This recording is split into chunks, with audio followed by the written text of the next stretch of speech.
So it has officially been a couple hours after the fight, and it was a fantastic night for boxing. You had the Jared fight, which he lost. And then you had the Andrew Ruiz fight. That was pretty decent to me, but he ended up breaking his hand. I believe it was a draw. And then you had the Cruz versus Jose Venezuela fight. Now that fight was really good, and I'm happy that Venezuela exposed Pitbull Cruz, because I don't think Pitbull Cruz is as elite as everyone's saying he is. He's a one-trick pony. And Jose, he deserved that win after a terrible loss to Colbert. Robbery loss to Colbert a couple months back, I believe, on the Caleb Plant versus Benavidez undercard. But now let's look at the, final match between Crawford and Madrimov. I believe that's how you say his name, Israil Madrimov. And it was a great fight. We're going to listen to the report by Aki TV, one of the best reporters, him and Dante's Boxing Nation. Granted, sometimes they're a little biased, but we're going to listen to his report, and I'll be giving you guys my thoughts in between.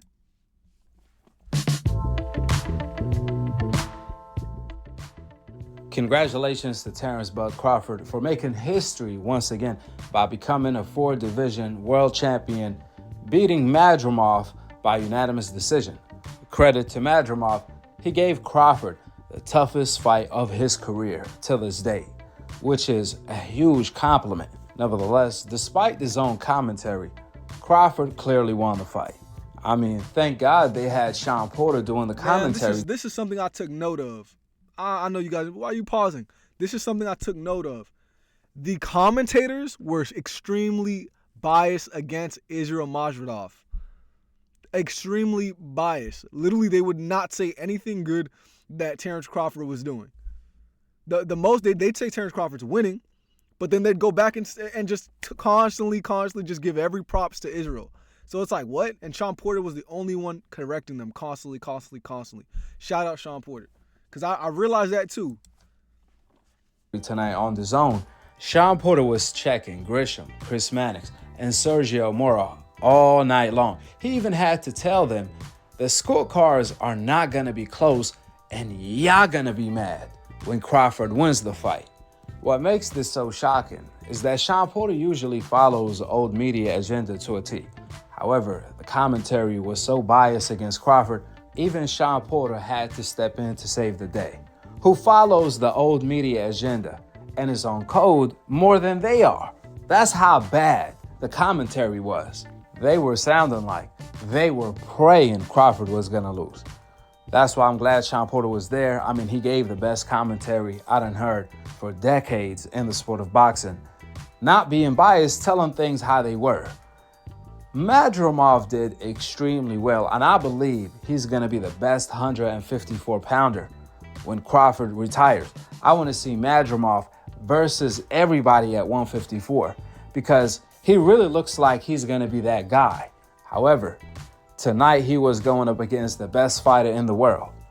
Now, Madrimov, I told you guys leading up to the fight, he has nearly 300 fights in the amateurs at the highest level. He made it to the highest level in the Olympics, which showed tonight from the opening bell, no one had Crawford reset more than Madrimov did. And Madrimov was resetting himself. Now, as the fight continued, it was Crawford's jab that won him the fight because Madrimov had a great lead hand as well.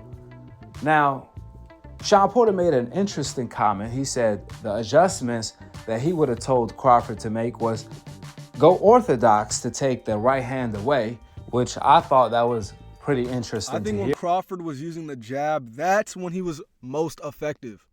Because we saw every time he was using the jab, Madrimov, I keep saying his name wrong, but he was staying at bay. He couldn't be as unorthodox as he was, kind of moving side to side, kind of being a little weird in a way. Like his rhythm was so weird, but that jab kept him at bay. That jab was touching all night long, but there came a point where sometimes Crawford just wants to fight. You could tell Crawford just wants to fight, not box, fight. And I think that's the time where Madrimov would kind of, take advantage of Crawford's ability to fight. Because he was sticking to a game plan. He was very patient throughout this whole entire fight. But that jab definitely kept him sitting. Here.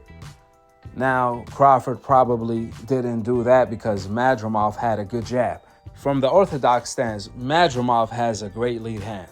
So if Crawford turned orthodox to take Madrimov's right hand away, then he would have had to battle Madrimov's lead hand, which is the jab and the hook, along with the feints, freezing, and controlling with that hand. I don't think Crawford wanted to deal with all of that. That's why he stayed southpaw to take all of that away. It was Madrimov's style, skill, and his rhythm that gave Crawford a hard time. He simply wouldn't open up. Crawford is a counterpuncher by nature. If you don't open up, then you don't give Crawford any opportunity to counter. So what Madrimov did, he kept feinting with his hands and his feet. While switching positions, Crawford was forced to respect that. If Crawford didn't want to deal with all of that, you already know what they say. You fight the boxer and box the fighter. Now, what Madrimov did, he was boxing with Crawford. He wasn't fighting like his usual self, because his usual self, he'd be loading up, throwing wild shots, lunging. Madrimov didn't do any of that tonight, since he already knew he can't get caught lunging with a counter by Bud, because that's going to be a knockout counter, which that's what Crawford was looking for. However, Madrimov wasn't giving him anything but feints, which, in my opinion, what Crawford should have had done is apply pressure and counter to the body, not the head, because Madrimov kept moving his head every time he threw a punch and before he threw a punch. Meanwhile, his body is a stationary target. Crawford figured that out more so after the middle rounds. He started countering to the body more. However, what he should have had done was apply pressure more, either by, like Sean Porter said, turning orthodox, going to the high guard to apply pressure and focus on the body, because Madrimov didn't like them body shots. Or if Crawford wanted to stay southpaw, apply pressure and counter to the body, force Madrimov to throw shots, then counter to the body, while being defensively responsible upstairs. I didn't like how at times Crawford was standing tall, throwing punches. And it was Madrimov who was moving his upper body and circling around Crawford. I mean, at times, it almost looked like Crawford was trying to do like 50-50 exchanges. However, Madrimov wasn't having that. You see, there was times where Crawford just wanted a brawl. Crawford sometimes he just be wanting to fight, and that leaves him open for a lot of shots. Madrimov was Darth Maul. He was patient, man. He was real patient. I was genuinely impressed by how patient he was, and his resilience to endure Crawford's counters, because Crawford was getting him with some mean counters that would have dropped anybody at 147.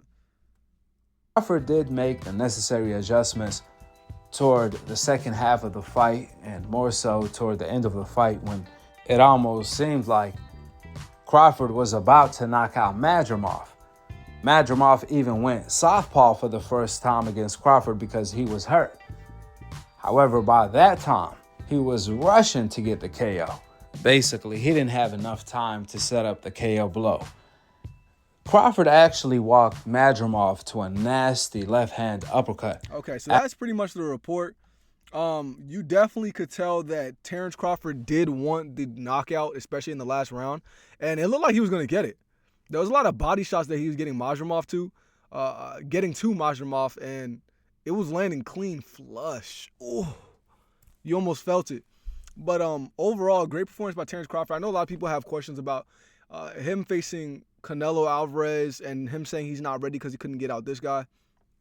Guys, it's just one fight at 154. It's his first fight at 154. And I know you guys might even say, oh, what about his first fight at 168? Bro, stop it. Terence Crawford is a different level, a different beast. But I will say this. Him against Canelo is a genuine 50-50. Terence Crawford just has to be on the move. He cannot be a fighter. He has to be a boxer against Canelo. He has to outbox Canelo. He can't just stay there and try to kind of do what he did with Madrimov a little bit, where he wasn't using his jab until he realized his jab was working, and he was trying to fight him until he realized Madrimov wasn't having it. But overall, Terence Crawford, good fight at 154. Terence Crawford's the truth, man. Let me know what you guys think in the comment section below. Shout out Aki TV. I'll be linking him, this whole video in the comment section below, in the description box below, excuse me. Hit the subscribe button. I'm out. Peace.